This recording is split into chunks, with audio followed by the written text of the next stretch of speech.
வணக்கம். நீங்கள் இணைந்திருப்பது தடம் நியூஸின் காலை நேர செய்திகளுடன். விரிவான செய்திகளுக்கு செல்லும் முன் முதலில் தலைப்புச் செய்திகள். வரி செலுத்துவோருக்கு வெளியான முக்கிய அறிவிப்பு. நாடளாவிய ரீதியில் அறிமுகப்படுத்தப்படவுள்ள பொது பரீட்சை. குளிர்பானத்திற்குள் மண்ணெண்ணெயா? கொள்வனவு செய்தவருக்கு காத்திருந்த பேரதிர்ச்சி. மட்டக்களப்பில் காதலியின் புகைப்படத்தை முகநூலில் தரவேற்றிய போலீஸ் பணி இடைநிறுத்தம். தொடர்பான விரிவான செய்திகள். நாட்டில் உள்ள குடிமக்களுக்கு இதுவரை மொத்தம் 6.8 மில்லியன் வரி செலுத்துவோர் அடையாள எண்கள் வழங்கப்பட்டுள்ளதாக உள்நாட்டு வருமான ஆணையாளர்கள் சங்க தலைவரும் மூத்த ஆணையாளருமான MA பிரியங்க தெரிவித்துள்ளார்.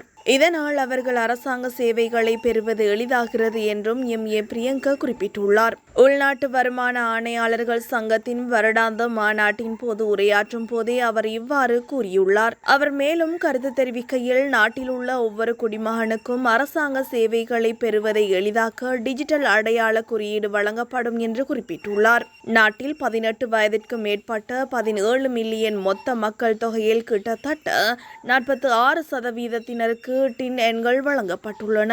எனினும் இந்த எண்களை வழங்குவது மக்களை குழப்பத்தில் ஆழ்த்தியுள்ளது. மேலும் பின்பற்றப்பட்ட நடைமுறையும் சிக்கலானது என்று அவர் கூறியுள்ளார். எனவே இதனை பெறுவதன் மதிப்பு குறித்து விழிப்புணர்வை ஏற்படுத்துவதும் மக்களுக்கு கற்பிப்பதும் அவசியம் என்று உள்நாட்டு வருமான ஆணையாளர்கள் சங்க தலைவரும் மூத்த ஆணையாளருமான MA பிரியங்கா தெரிவித்துள்ளார். இந்நிலையில் 18 வயதிற்கு மேற்பட்டவர்கள் டின் எண்களை பெறுவது என்பது அவர்கள் அனைவரும் வரி செலுத்த வேண்டியவர்கள் என்று அர்த்தமல்ல என்றும் சுட்டிக்காட்டியுள்ளார்.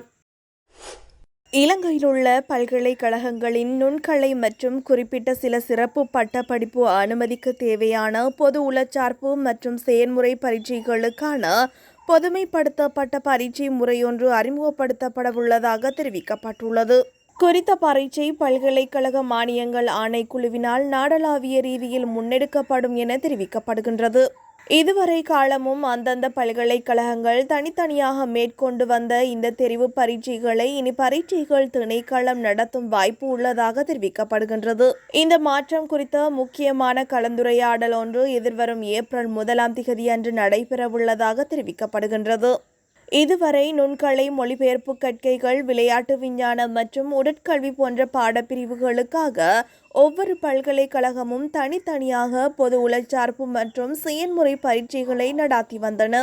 ஆனால் நாடாளுமன்றத்தின் பொது நிறுவனங்களுக்கான குழுவின் பரிந்துரைகள் மற்றும் முறைப்பாடுகளின் காரணமாக பல்கலைக்கழக மானியங்கள் ஆணைக்குழு பொது முறைமையை பின்பற்ற திட்டமிட்டுள்ளது. இந்த மாற்றத்தை நடைமுறைப்படுத்துவது தொடர்பாக எதிர்வரும் ஏப்ரல் 1 அன்று ஆணைக்குழு அலுவலகத்தில் உயர்மட்ட கலந்துரையாடல் ஒன்று நடைபெறவுள்ளது. இந்த கலந்துரையாடலில் பரீட்சைகள் திணைக்கள ஆணையாளர் நாயகம், பல்கலைக்கழக மானியங்கள் ஆணைக்குழு அதிகாரிகள், பல்கலைக்கழகங்களின் துணைவேந்தர்கள் ஆகியோர் பங்கேற்று பரீட்சைகள் திணைக்களத்தின் கீழ் இந்த பரீட்சைகளை நடத்தும் வாய்ப்புகள் தொடர்பில் ஆராயவுள்ளனர். இந்த மாற்றம் மாணவர் தெரிவில் வெளிப்படைத்தன்மை, ஒருமைப்படைவு மற்றும் சமத்துவத்தை உறுதி செய்வதுடன் தற்போதைய முறையில் உள்ள குறைகளையும் சரிசெய்ய உதவும் என நம்பப்படுகின்றமை குறிப்பிடத்தக்கது. புதுக்குடியிருப்பு மந்துவில் பகுதி விற்பனை நிலையம் ஒன்றில் நபரொருவர் சோடாவினை கொள்வனவு செய்தபோது சோடாவிற்குள் மண்ணெண்ணெய் மணம் இருப்பதாக முறைப்பாடு வழங்கப்பட்ட அதிர்ச்சி சம்பவம் ஒன்று நேற்றைய தினம் இடம்பெற்றுள்ளது.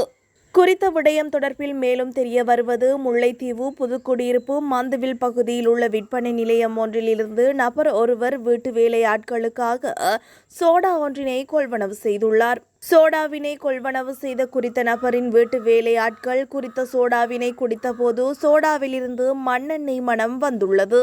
அதனை அடுத்து புதுக்குடியிருப்பு பிராந்திய சுகாதார சேவை பணிமனைக்கு குறித்த நபர் சோடாவுடன் நேரில் சென்று குறித்த சம்பவம் தொடர்பாக முறைப்பாடு வழங்கியிருந்தார். அதனை அடுத்து சம்பவ இடத்திற்கு விரைந்த புதுக்குடியிருப்பு பிராந்திய சுகாதார சேவை பணிமனை பரிசோதகர்கள் குறித்த விற்பனை நிலையத்தினை சோதனை செய்து கலப்படம் இருப்பதாக சந்தேகிக்கப்படும் சோடாவினை கைப்பற்றியுள்ளனர். மண்ணெண்ணெய் கலக்கப்பட்டிருக்கின்றது என சந்தேகிக்கப்படும் சோடாவின் மாதிரியை பரிசோதனைக்கு அனுப்பப்படவுள்ளது. குறித்த சோடாவினை விற்பனை செய்த விற்பனையாளருக்கு எதிராக வழக்கு தாக்கல் பதிவு செய்யப்பட்டுள்ளது. அதனை அடுத்து அதே பகுதியில் உள்ள ஏனைய விற்பனை நிலையங்களிலும் சுகாதார பரிசோதகர்களால் சோதனை மேற்கொள்ளப்பட்டிருந்தது.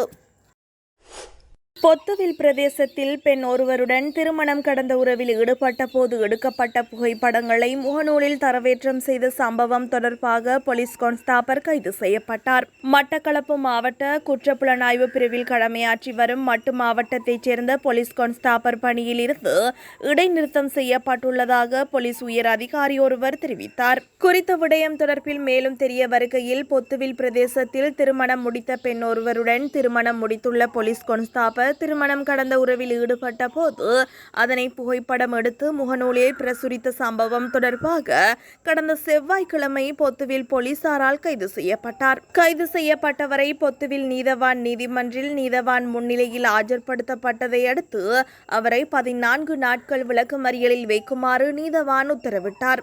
இந்த சம்பவத்தை அடுத்து குறித்த போலீஸ் கான்ஸ்டாபரை பணியிலிருந்து இடைநிறுத்தியுள்ளதாக போலீஸ் திணைக்களம் அறிவித்துள்ளதாக அவர் தெரிவித்தார்.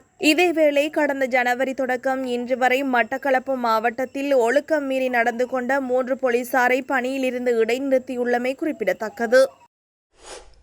வரி செலுத்துவோருக்கு வெளியான முக்கிய அறிவிப்பு. நாடளாவிய ரீதியில் அறிமுகப்படுத்தப்படவுள்ள பொது பரீட்சை. குளிர்பானத்திற்குள் மண்ணெண்ணெயா கொள்வனவு செய்தவருக்கு காத்திருந்த பேரதிர்ச்சி. மட்டக்களப்பில் காதலியின் புகைப்படத்தை முகநூலில் தரவேற்றிய போலீஸ் பணி இடைநிறுத்தம். இதுபோன்ற செய்திகளை தெரிந்து கொள்ள தடம் நியூஸ் சேனலை சப்ஸ்கிரைப் செய்து அருகில் உள்ள பெல் பட்டனை கிளிக் செய்யுங்கள். மேலும் இதுபோன்ற செய்திகளை உடனுக்குடன் தெரிந்து கொள்ள தடம் fm.com என்ற இணையதளத்தின் வாயிலாகவும் எங்களுடன் இணைந்து கொள்ளுங்கள்.